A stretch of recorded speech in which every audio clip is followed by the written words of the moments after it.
Okie dokie. How about we make a hot ham and mac? All right, as you can see here, I've got two about 7-ounce ham steaks, and I'm just going to cut these up into bite-sized cubes. Okay, now we're going to speed things up a bit. Here we're making a roux. Got about 2 tablespoons of butter, 2 tablespoons of flour. Just want to stir that around till it gets nice and golden brown. Maybe add just a little bit more butter. I mean, more butter make anyone mad.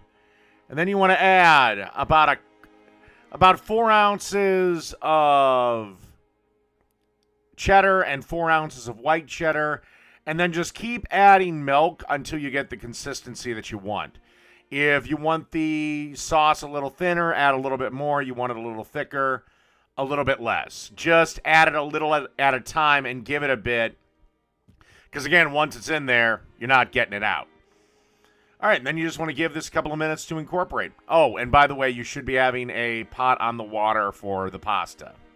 Okay, now that the cheese sauce is nearly done, let's add the diced up ham back. I did fry it up just a little bit. That is an optional step. If you don't want to do it, you can certainly skip it. But now we're going to add our pasta. This is 16 ounces of pasta. And then you just want to stir this around and then give it, maybe a minute to come together. And, by this point, you should also be preheating the oven to 350 degrees. Okay, because once again, I fucked up the recording, and there's a problem with my camera. I maybe will explain of why sometimes things get all fucked up. But, I mean, it's pretty self-explanatory. I dumped it into a 9x13 baking dish. I sprinkled some breadcrumbs on top of it.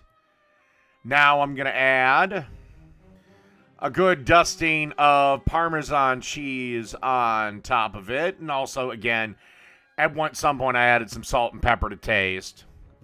Again, watch it with the salt because Parmesan is quite salty.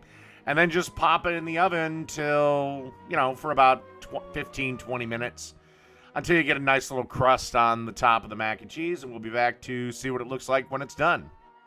And after about 15-20 minutes, this is what you're looking at. So, that's hot ham and mac. Done.